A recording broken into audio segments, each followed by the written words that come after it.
Good morning, everyone. I hope you all are fine and healthy.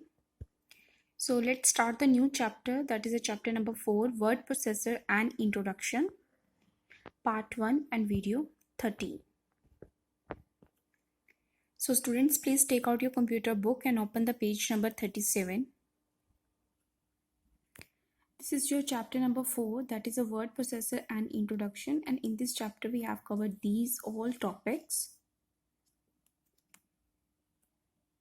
So, let's start the chapter. So, first topic is Word Processor. Word processor, actually it is used to create a document using keyboard. So we can say that word processor enable us to process or type words, paragraph and entire document. Now next topic is things we can do with word processor. So number 1, create documents, letters, reports, etc. by typing the text. Typing the text means with the help of keyboard. Next, change color and font style of the text. Next, add pictures to make the document more attractive. Fourth, modify the document by editing and formatting. Formatting means you can change the color of the text, size of the text, then style of the text. Next, fifth, save the document for future use. And sixth, print the document. So these all are the things we can do with word processor. Now take out the page number 38. That is types of word processors. So there are many types of word processor, but some are here. So number 1, Microsoft Word, a word processor created by Microsoft for Macintosh and Windows-based computer. That means created by Microsoft for Macintosh and it is Windows based computers. Next, ClarisWorks, a full-featured word processor package created by Claris for Macintosh, again for Macintosh and again Windows based computer, but the first created by Microsoft and second one created by Claris. Next, Microsoft Word, again a full feature word processor package created by Microsoft, again created by Microsoft, first and third, for Macintosh, again for Macintosh and Windows based computers.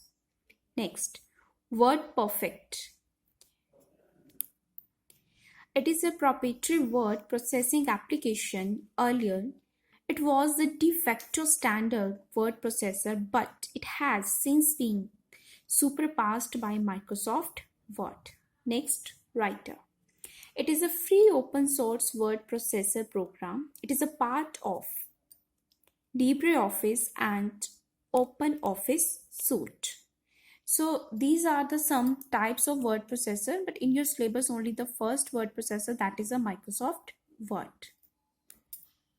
So the next topic of this chapter is Microsoft Word. So Microsoft Word is a word processing program which helps us to write letters and reports beautifully.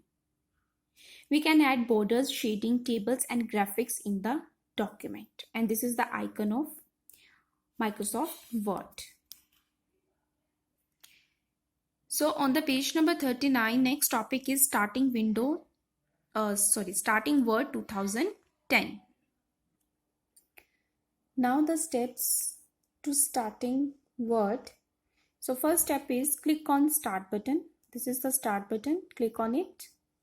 After that, click on All Programs. Then click on Microsoft Office, this one. After that, click on Microsoft Office Word 2007. Click on it. Now, the Microsoft Word will appear. Now an empty document titled Document 1 appear on your screen. This is the Document 1 that is appear on your screen. So these are the steps to open Microsoft Word. So first step is click on Start button, then click on All Programs, Then click on Microsoft Office. After that, click on Microsoft Word. Now take out the next page, that is the page number 40. The topic name is Components of Word Window.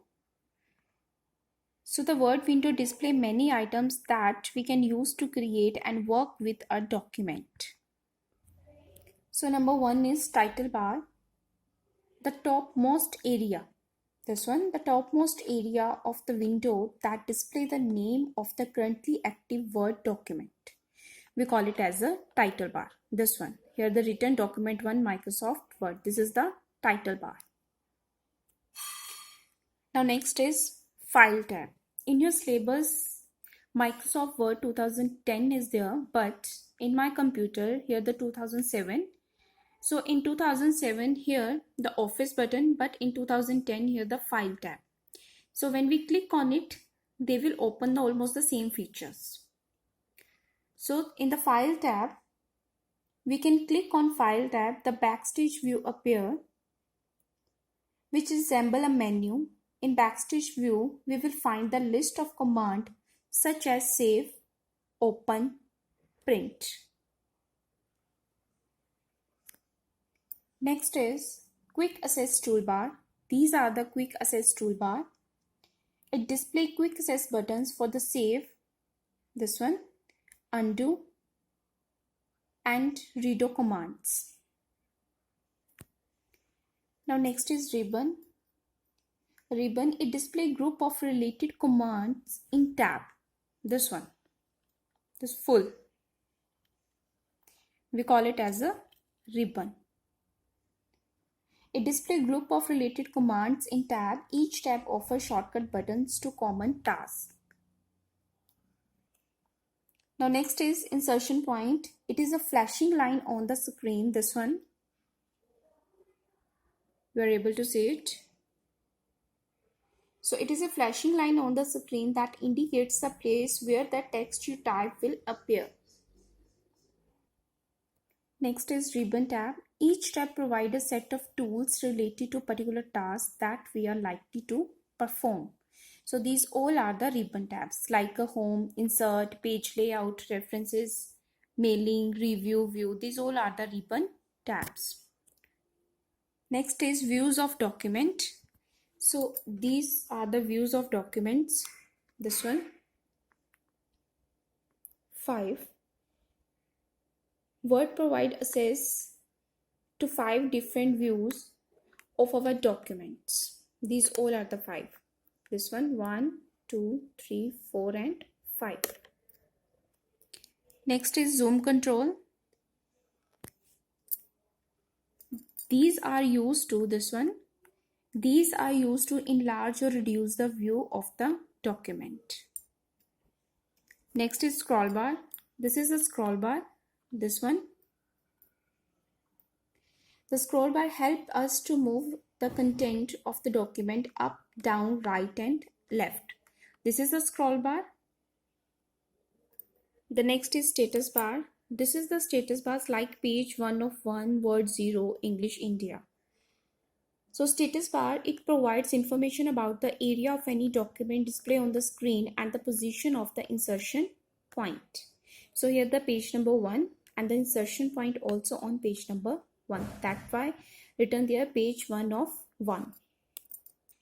Now next is program control buttons. These are the program control buttons, that is the minimize, maximize, and close button. Next is work area. So it is the area in the document window where you enter or type the text of your document. So this is the work area. So rest of the chapter I will explain in my next video. Thank you.